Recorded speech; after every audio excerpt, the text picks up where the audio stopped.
Halo para pecinta manhwa, tanpa basa-basi lagi Mimin akan melanjutkan cerita sang prajurit terkuat menjadi bos gangster. Pada part 18 terlihat Dokyeong yang ingin menerobos masuk area hotel untuk menyelamatkan Yiso meskipun harus menyingkirkan siapapun yang menghalanginya. Tapi Sungmin merasa tindakan itu terlalu berbahaya, ditambah lawan yang mereka hadapi adalah para aparat negara. Kemudian Yuwa mengambil alih pembicaraan dan menegaskan jika dia takkan mengikuti penilaian Dokyeong. Ucapan itu tentu mengejutkan Dokyeong karena bukan saatnya untuk bertengkar. Namun Yuwa tak bermaksud buruk, di mana Yiso pasti tak ingin kakaknya memaksakan diri ditambah dia masih di luar. Maka dari itu Yuwa akan membantu Yiso dari dalam sementara Dokyeong mengamankan rute pelarian. Hanya saja untuk mengamankan rute pelarian merupakan hal yang tidak mudah, ditambah dia hanya bertiga. Yuwa meminta Dokyeong tidak khawatir karena dia telah menggerakkan Siolan bersama anak buahnya untuk bergabung dengannya. Dokyeong menganggap rute pelarian bisa diselesaikan, tapi bagaimana mereka akan membantu Yiso dari dalam. Yuwa pun memberitahu jika Presdir tidaklah datang dengan tangan kosong. Dia telah menyiapkan belati yang disembunyikannya selama ini. Hal ini menunjukkan jika perang hebat sebentar lagi terjadi. Lalu Sion memutar arah mobilnya demi mengamankan rute pelarian. Polisi ini pun melaporkan adanya mobil yang mencurigakan sedang menuju ke arah gerbang belakang. Siapa sangka di gerbang belakang dijaga oleh Wang Ho, sang ketua naga hitam. Karena telah mendengar laporan, maka dia meminta semua anak buahnya untuk bersiap berperang. Sementara di dalam pertarungan Kolonel Seo telah tersayat oleh belati Yiso. Kolonel Seo telah menduga jika Yiso adalah agen berbakat di antara yang terbaik, bahkan mampu bertarung hebat dengan kondisinya yang sekarang. Sebelum Yiso mengakhiri hidupnya, dia ingin menanyakan kenapa kelompok agen tersembunyi harus dikhianati dan dimusnahkan. Setelah mengucapkan hal itu, tiba-tiba saja mata Yiso terbuka lebar. Semua itu disebabkan oleh Kaito yang baru saja melepaskan sebuah tembakan. Meski Kaito adalah asasin yang telah hidup di dunia bawah, tapi memegang senjata ilegal adalah sesuatu yang seharusnya tidak dilakukan. Sambil tertawa, Sogo meminta maaf karena pertarungan mereka terlalu lama memakan waktu. Raut wajah Kolonel Seo sangat murka atas pelanggaran berat yang telah dilanggar oleh Sogo. Dengan tembakan itu Sogo yakin Yiso takkan mampu bertahan lagi. Meski saat ini dia masih mencoba berdiri kokoh seakan tak terkalahkan, tapi luka di perutnya akan menggerogoti tubuhnya. Kembali beberapa waktu sebelum penembakan itu terjadi, di mana pertarungan Yiso dan Kolonel Seo memecah keheningan malam dengan gesekan senjata yang diadu dalam kecepatan tinggi. Kaito yang terus memperhatikan pertarungan merasa jika Yiso hanya bermain-main saat menghadapi dirinya. Di sela itu Sogo mulai menerima alasan kenapa kedua anak buah terbaiknya sampai dihajar oleh Yiso. Kemampuan yang mereka lihat bersama adalah sesuatu yang sangat menakutkan.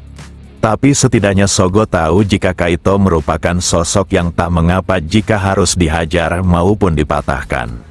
Berapa kali pun dia terluka, maka Kaito pasti akan selalu bangkit hingga dia mampu menuntaskan urusannya. Jadi Sogo menanyakan apakah sekarang Kaito sudah bisa menggerakkan tangannya. Saat Kaito mengatakan jika tangannya sulit digerakkan, maka Sogo memintanya tidak khawatir karena tangan kirinya masih baik-baik saja. Dia hanya perlu melepaskan satu tembakan untuk membalaskan dendamnya karena Yiso merupakan sosok yang tak bisa dia kalahkan dalam pertarungan adil. Sementara Yiso dan Kolonel Seo terus bertarung dengan hebat. Meski mereka sudah melayangkan serangan yang tak terhitung jumlahnya, tapi belum ada satupun yang berhasil mengenai targetnya. Semua serangan yang dilancarkan sangat berbahaya karena hanya difokuskan untuk mengincar titik vital lawan.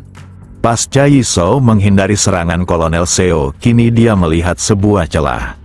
Namun Kolonel Seo dengan cepat menepisnya hingga serangan Yisou dapat diatasi. Jika dia terlambat sedikit saja, maka kepalanya sekarang ini pasti sudah melayang di udara. Dia tahu jika kemampuan Yisou sangat hebat, tapi dengan luka seperti itu seharusnya Kolonel Seo dapat unggul, namun anggapannya telah salah. Dia pun meminta maaf karena telah meremehkan Yisou, dan sekarang dia akan serius. Jika Kolonel Seo tahu hubungan mereka akan berakhir seperti ini, maka sejak awal dia sudah memberinya pelajaran yang tepat. Yisou tak ingin mendengar bualan tak berguna seperti itu karena dia hanya perlu menghabisi semua musuhnya. Di sisi lain, Kaito telah mengarahkan senjatanya dengan tangan yang gemetaran. Lalu Yisou yang berjalan ke arah Kolonel Seo tiba-tiba saja tertembak hingga melukai sisi kanan tubuhnya.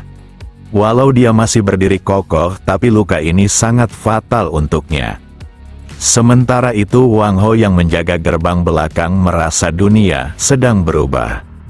Di mana mereka membutuhkan keseimbangan baru dan orang baru yang akan mewarnai dunia bawah. Hanya saja cara ini seperti yang terjadi di 15 tahun silam menunjukkan jika dunia tidaklah berubah dengan saling membakar satu sama lain. Lalu Dokyong telah tiba di sana sambil berjalan menuju ke gerbang belakang. Wang Hao tertawa karena berapa kali pun dia melihat wajah itu dirinya masih kebingungan, apakah sosok di depannya adalah Dokyong yang asli atau si palsu. Tanpa basa-basi Dokyong meminta si Pak Tua di hadapannya minggir karena dia tak punya waktu untuk bercanda. Jika tetap keras kepala, maka mereka bertiga akan menerobosnya dengan paksa. Seketika para anak buah Wang Hao bersiap bertarung dan Wang Hao ingin berbincang lebih lama, tapi bos Taesan terlihat sangat terburu-buru. Lalu Dokyong mengeluarkan pisaunya untuk menerobos secara paksa. Namun sebuah suara tembakan mengejutkan mereka semua. Hal ini menunjukkan jika sesuatu yang di luar kendali telah terjadi di dalam sana.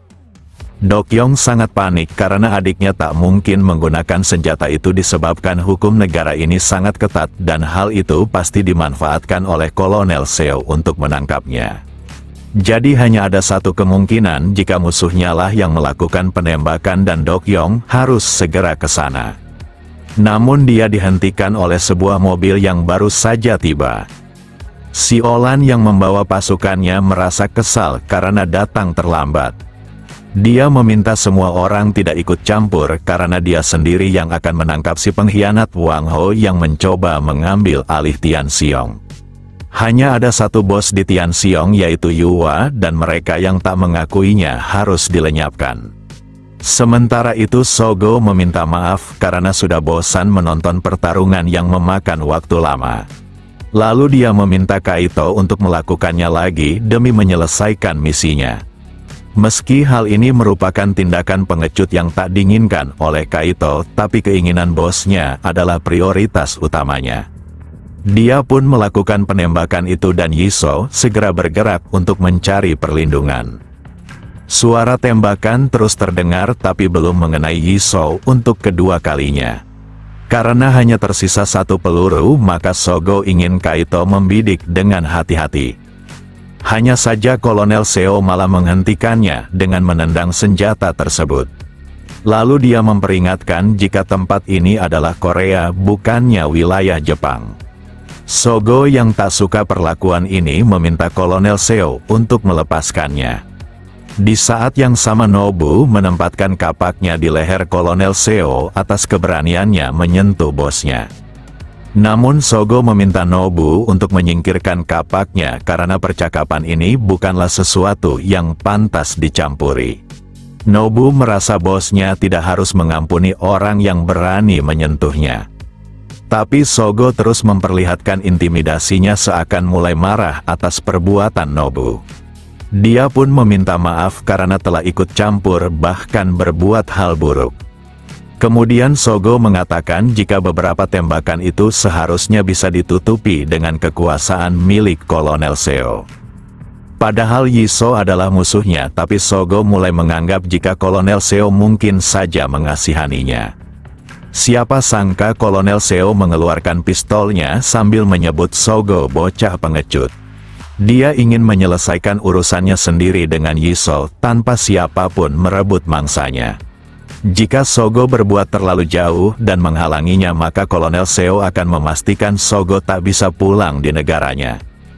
Sogo mengerti lagian sejak awal Yisou bukanlah targetnya dan dia takkan menghalanginya lagi. Di saat yang sama Dokyong telah tiba dan sedikit kesal akan ucapan Sogo yang tak peduli pada adiknya. Dokyong telah mengatakan kepada ayahnya untuk memberi pelajaran kepada Sogo dan sekarang dia akan melakukannya meski harus menghabisinya. Sogo pun tak bisa menahan tawanya karena melihat mereka berdua adalah sesuatu yang sulit dipercaya. Tapi sekarang dia yakin jika sosok yang baru datang adalah Ryusaki yang sesungguhnya. Yisou pun mulai bergerak dari tempatnya diiringi tubuh yang dipenuhi luka. Ryusaki yang sangat murka menanyakan kepada Yisou terkait siapa yang pantas dirinya habisi terlebih dahulu. Di sela itu Sogo menanyakan bagaimana Ryusaki bisa sampai ke tempat ini padahal Wang Ho sang naga hitam menjaga gerbang belakang. Ryusaki tak memungkiri hal itu, tapi Wang Ho pastinya sedang sibuk dengan pertarungannya. Sekarang ini dia meminta agar Sogo lebih baik mengkhawatirkan dirinya sendiri. Sementara itu Siolan dan para anak buahnya bersiap akan pertarungan. Para anggota naga hitam dibuat kesal akan sorot lampu mobil yang sangat terang di hadapan mereka. Lalu Chang Jun mempertanyakan kenapa Wang Ho membiarkan Taesan pergi padahal mereka lebih unggul dalam jumlah. Wang Ho tak mengerti kenapa Chang Jun tak berpikir baik dengan ingin membiarkan naga hitam menanggung semuanya, dan meskipun mereka berhasil mengatasi Taesan di tempat ini tapi kerugian yang dialami takkan sedikit. Hal itu akan memberikan kerugian besar walau Taesan dikalahkan karena naga hitam bisa saja menjadi target para organisasi lainnya. Lalu Wang Ho meminta Pak Tua itu untuk mundur karena hanya menghalanginya. Wang Ho telah memberikan tantangan kepada Siolan untuk duel dan Siolan dengan senang hati menerimanya. Saat Siolan melesat maju, Wang Ho tak pernah berpikir jika Algojo yang dibesarkannya kini menargetkannya. Bahkan ingin menghabisinya seakan dia tak tahu membalas budi. Tapi baginya serangan Siolan sangat mudah terbaca dan sedikit kecewa karena belum mengalami perkembangan. Hanya saja semua itu hanyalah rencana yang disiapkan Siolan. Sorot cahaya lampu di belakangnya kini membuatnya kesulitan melihat musuhnya. Di saat yang sama Siolan menyerang mengincar lehernya. Wang Ho terkesan karena terlambat sedikit saja maka kepalanya pasti akan melayang. Kali ini Siolan takkan hanya berhasil memotong rambutnya, tapi begitu pun dengan kepalanya. Serangan demi serangan terus dilancarkannya hingga membuat Wang Ho dipaksa mundur. Di tengah serangan itu Wang Ho tak dapat mundur lagi disebabkan tak ada ruang lagi untuknya. Meski kesulitan tapi Wang Ho masih saja berhasil menghindarinya dengan jarak yang minim. Lalu dia menarik kembali kata-katanya yang menganggap Siolan tidak berkembang karena sebenarnya dia sudah berkembang pesat. Sementara itu Siolan bersiap untuk serangan berikutnya dengan niat tak ingin memberikan lawannya kesempatan. Wang Ho menggenggam benda di belakangnya lalu menegaskan jika Siolan terlalu terburu-buru. Baginya Siolan telah melupakan suatu hal penting yang diajarkannya di mana seorang petarung haruslah mengendalikan dirinya. Siolan telah kehilangan senjatanya sekaligus mendapatkan sebuah tendangan dari lawannya. Tak hanya sekali tapi dia terus dihujani dengan pukulan bertubi-tubi. Lalu Wang Ho memberinya pukulan yang jauh lebih berat dari sebelumnya dengan mengincar perutnya. Dia merasa perjalanan Siolan masih panjang, tapi dia malah salah memilih bos. Di sisi lain Dokyong yang terbakar amarah mulai melangkahkan kakinya untuk menyelamatkan Yisou. Hal itu membuat Sogo mengerahkan semua anak buahnya untuk berperang. Lalu Nobu meminta semuanya minggir karena dia akan menghabisi Ryusaki dengan tangannya sendiri. Dia pun mengonsumsi obat-obatan untuk menguatkan tubuhnya tanpa peduli pada efek sampingnya. Namun Sion tiba-tiba saja berada di dekatnya sambil menegaskan jika Nobu terlalu berlebihan karena dia akan mengurusnya. Nobu cukup terkejut karena bocah rambut putih ini sangat cepat sehingga dia tak menyadari kedatangannya. Sion meminta Dokyong terus berjalan karena dia akan mengurus semua musuh di sisi tempatnya berdiri. Lalu Lim mendekati Kaito yang masih trauma akibat penembakan yang dilakukannya.